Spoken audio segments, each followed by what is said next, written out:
G'day. I thought I'd do a quick run through of how I prepare for a mix session. Usually when you get a whole bunch of files for mixing a new song, there's a couple of steps I take in checking the files and then preparing my session before I start adjusting levels and panning and all the rest of it. So yeah, this is a bit of a look at how I do that.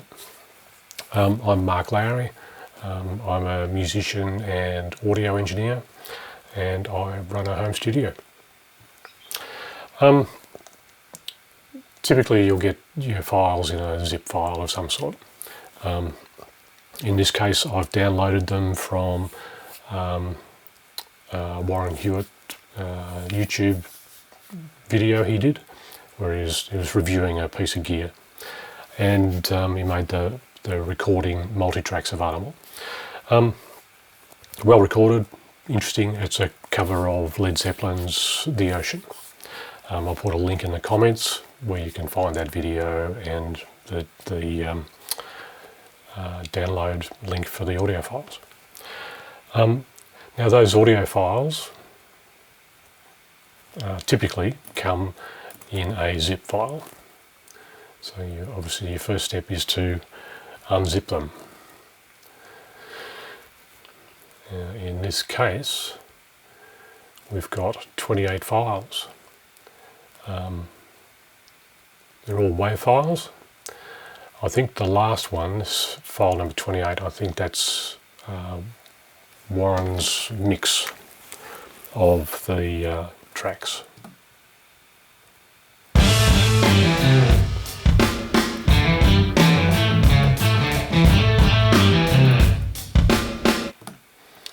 But the other tracks are kick and snare and overheads and guitars and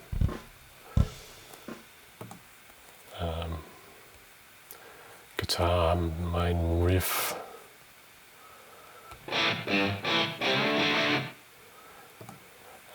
So there's 27 WAV files of audio for this recording.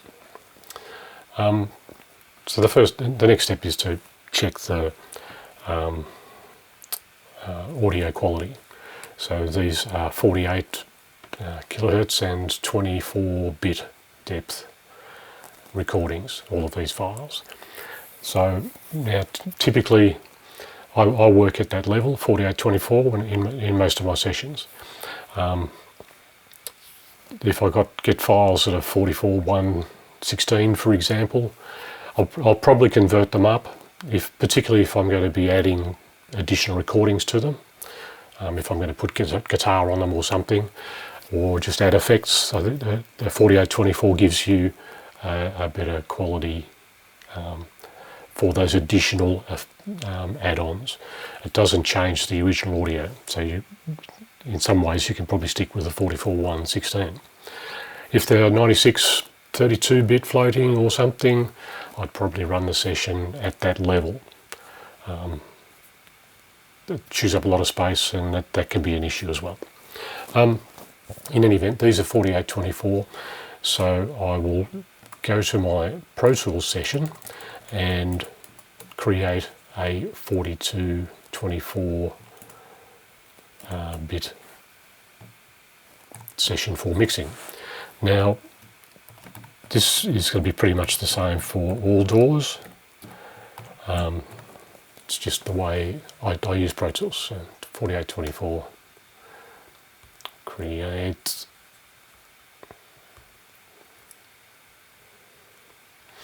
and then import those audio files into Pro Tools. There we go. I'll take his mix in as well. In Pro Tools, convert, or it can be convert, or it can be copy. It will come up in the same location. Copies the files into the audio file directory for your Pro Tools session. If you just do add, it references the files in a location where they currently are. Now, you might be able to manage that, you might lose them. So I convert or copy them into the session.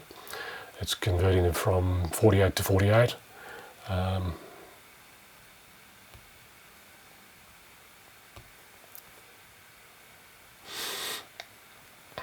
And then add each of those audio files to a new track at the session start.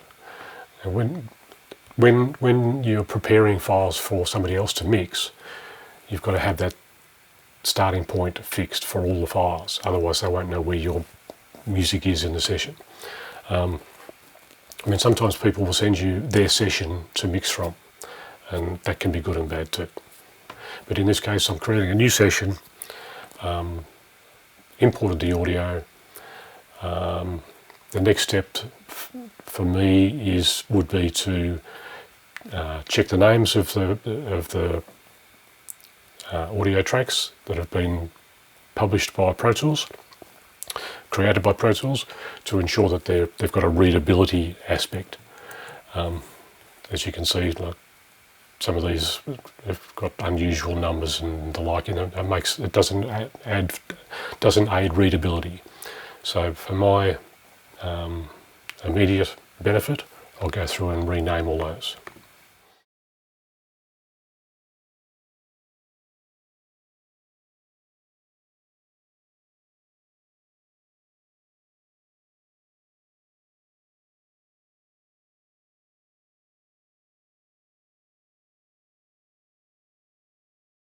So now we've got a more readable view of those files: kick, snare, overhead, left and right, rooms, bass, etc., etc. Then I would group them into instrument types. Now, this one's conveniently placed these instruments in the order that I would typically do it. So kick, snare, overheads, rooms, bass amp, guitar 1, 2, 3, 4, etc., etc. They don't always come like that, so sometimes you've got to manually move them around to where you want them to be. Now, for me, drums, bass, guitar, keys, vocals, harmonies tends to be the way I like to do things. So let's quickly run through these and group them. So I'll give them a standard colour and then create a new group for the drums.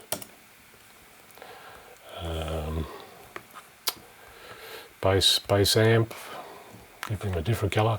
Some people have a colour regime where they always give these instruments the same colours. I'm not that strict about it. As long as I can see a visual difference, that's enough for me. They don't all need to be quite so regulated. All these leads, all these guitars, for the moment, they can all go in a single colour. Let's do the vocal. That guy, I know these la-las are vocals.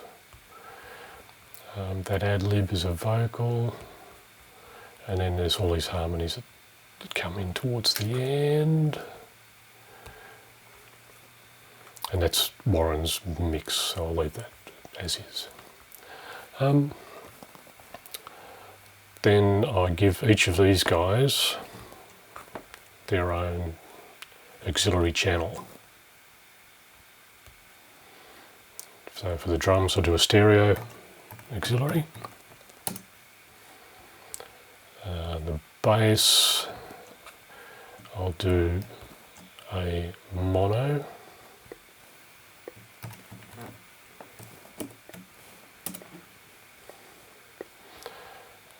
These guitars, I'm going to do a separate one for each guitar. Now, I'm grouping them straight away because I know each of the guitars are recorded. He's using an amp simulator. So the first track is a direct, close-mic'd amp simulator sounding guitar. The second track is, and I think they did this in the room where they recorded the drums, is a large space. They played the guitar tracks through the PA and recorded them again at a distance. So he's got a room sound effect. And so I will pan those in my mix. So I'm probably a bit ahead of the game by making that decision, but that's why I'm bussing these guys together as with a single auxiliary track. Now I know I'm going to pan them, so I'm going to do separately. So I'm going to create an auxiliary, a stereo auxiliary.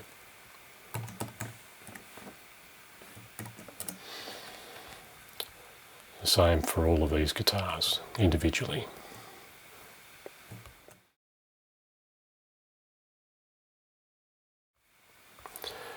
These two la la vocals, now I know they occur together, so I'll put them on a bus on an auxiliary channel 2,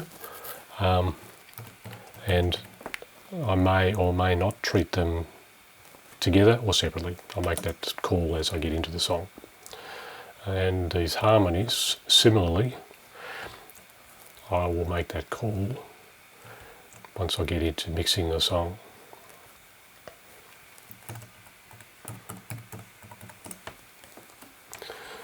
Then I will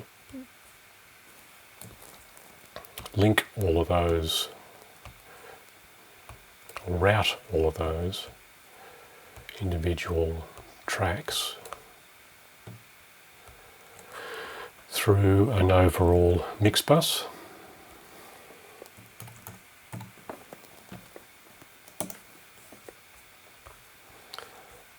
And direct that to my audio output that I needed to go to.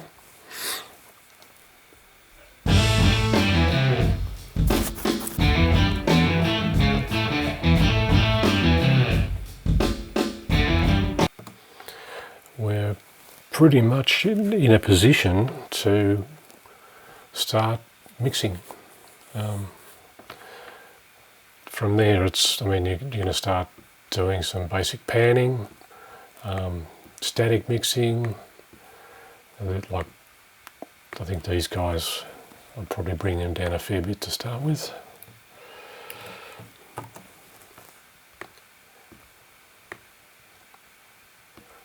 Bring the overheads down a fraction.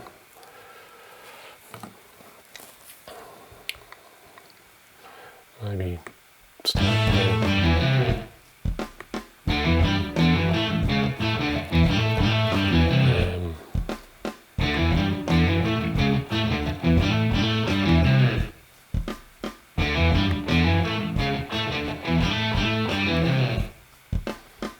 For example, so that's how I get myself to a position where I would start mixing. Some people use templates. I don't tend to, because I find that it doesn't, in the end, it doesn't save me anything, because I'm using, I've got to take stuff out of a template that you may not want. I